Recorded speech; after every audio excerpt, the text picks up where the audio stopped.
ऐसे कितने लोग हैं जिन्होंने अब आज दिन तक एक भी पुराना पेपर खोल के नहीं देखा? शाबाश, वेरी गुड।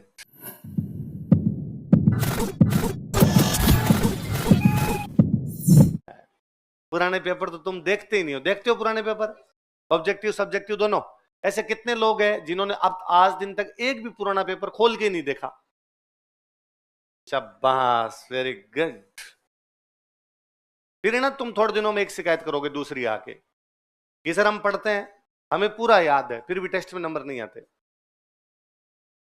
है ना? उसका एकमात्र कारण है कि टेस्ट में जब क्वेश्चन पूछा जाता है ना, वो क्वेश्चन को घुमा देता है कि मैं यदि पेपर बनाऊंगा तो मैं वैसा ही बनाऊंगा जैसा मैंने लिखवाया। कि मैं यही पूछूंगा कि नागरिक असमानता विरोधी आंदोलन कहां चलाया गया था? आप कर दोगे हुनियारा में। नागरिक असमानता विरोधी आंदोलन कौन से समाज ने चलाया था? बेरवा। नागरिक असमानता विरोधी आंदोलन कब चलाया गया था? 1945। वो क्वेश्चन को घुमा देता है।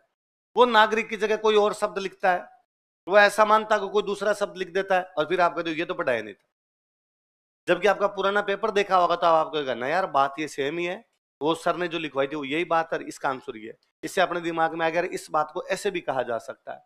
इसलिए यदि आप पुराने पेपर नहीं देखते फिर इस पढ़ाई का कोई मतलब नहीं।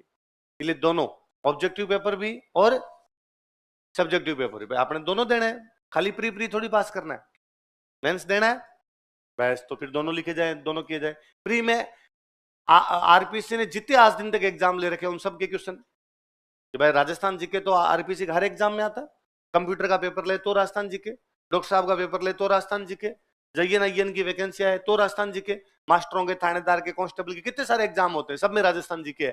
तो राजस्थान जीके का आज तक सारे क्वेश्चन पूछे हुए। होना ये चाहिए कि अब ये मॉडर्न समाप्त हो गई थे, टॉपिक है मॉडर्न में, और कोई टॉपिक नहीं है अपने मॉडर्न में, तो मॉडर्न के आज तक जितने क्वेश्चन पूछे हुए सारे निकाल लिए जाए। अब मान लो कितने टॉपिक अपने पास ले देंगे? 5। 57 की क्रांति, किसान आंदोलन, जनजाति आंदोलन, प्रजामंडल आंदोलन, एकीकरण, बस यही है। बाकी तो इनके अंदर की बातें जो छूट गई कि भाई प्रजामंडल पढ़ा तो खूब सारे नेता पढ़ लिए, पर खूब सारे नेता छूट गए तो हमने अलग से एक टॉपिक बना लिया, फ्रीडम फाइटर। प्रजामंडल पढ़े तो हमने खूब सारे संगठन पढ़े, पर कुछ संगठन छूट गए, हमने अलग से टॉपिक बना लिया। प्रजामंडलों में साथ साथ में अखबार लिखवाए, पर कुछ अखबार छूट गए तो हमने अलग से बना लिया। बस 3 उन्हीं के सब टॉपिक है, अलग से कोई टॉपिक नहीं। 5 टॉपिक। अब 5 टॉपिक के कितने क्वेश्चन आए हो सकते हैं आज दिन तक सारे मिला के? तो आप देखोगे सारे क्वेश्चन ही को 150 एक है, जो घुमा फिरा के सब एग्जामों में पूछे। आप जब यदि पुराने पेपर देखोगे आप देखोगे यार ले दे के अखबार तो 4 ही है जो घुमा फिरा के पूछ रहे हैं। वो नवीन राजस्थान, तरुण राजस्थान से बाहर नहीं जा रहे। वही नवीन राजस्थान, तरुण राजस्थान, नवीन राजस्थान, तरुण राजस्थान। होता क्या मास्टर के लिए हो जाता है कि उसको 30-35 लिखवाने पड़ते हैं, वरना टाबरों लगता नहीं पढ़ाया है। आप जब उनको पढ़ोगे तब आप देखोगे यार यही है। बाकी वाले तो अपने पढ़ के चले जाए, यदि कभी आ गया तो इनमें से काम आ जाएगा, वरना तो ये 5-6 अखबार है जिनके आसपास में पेपर वाला घुमा रहा है अपने को। वो एक बार कभी पूछ लेता कहां से प्रकाशित हुआ, कभी पूछ लेता कब प्रकाशित हुआ, कभी पूछ लेता किसने प्रकाशित की। वही घुमा फिरा के क्वेश्चन। एक दिन एक बार पूछता है प्रजामंडल आंदोलनों की विशेषता बता दो, एक बार पूछ लेता प्रजामंडल आंदोलनों का महत्व बता दो। चीजें वो की वो, एक बार वो किसान आंदोलनों की विशेषताएं पूछता है, एक बार वो किसान आंदोलनों के महत्व पूछ लेता है। सेम सेम बातें रिपीट करनी इधर उधर, पर ये प्रैक्टिस में आनी चाहिए। जब तक ये चीजें प्रैक्टिस में नहीं आएगी तब तक इन चीजों का कोई भी मतलब है। वरना यदि आप यूं यदि लिखते रहोगे पढ़ते रहोगे, फिर एग्जाम में फिर वो ले दे के 2-3 बातें याद आएगी। राजनीतिक चेतना, महिला सशक्तिकरण, अभिव्यक्ति की आजादी, 2-3 तो याद आ गई, फिर आप लगता है बाकी तो याद नहीं आ रही, फिर घुमा फिरा के उन्हीं को वापस लिखते हो। महिलाएं बहुत अधिक शामिल हुई थी, इसलिए महिलाओं में अलग से भी राजनीतिक चेतना आई गई थी। राजनीतिक चेतना तो राजनीतिक चेतना ही होती है, वो बच्चों में भी आ सकती है, इसलिए बाल भारत सभा बनी, इसलिए बच्चों में भी राजनीतिक चेतना आ गई थी। झंडा फहराना भी एक बहुत बड़ी राजनीतिक चेतना का काम था।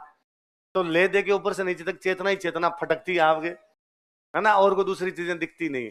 पर यदि आप लिखने की प्रैक्टिस करेंगे तो दलित दिमाग में शब्द आएंगे, नए शब्द आएंगे आपके दिमाग में। मैं चाहता हूं आप और अच्छे शब्द लिखो। कि मैं इसलिए नहीं लिखता कि मुझे लगता है, मैंने एक दिन पहले बताया था कि मैं यदि कोई ढंग का शब्द लिख दूंगा तो पहले आपको सब समझाना पड़ेगा।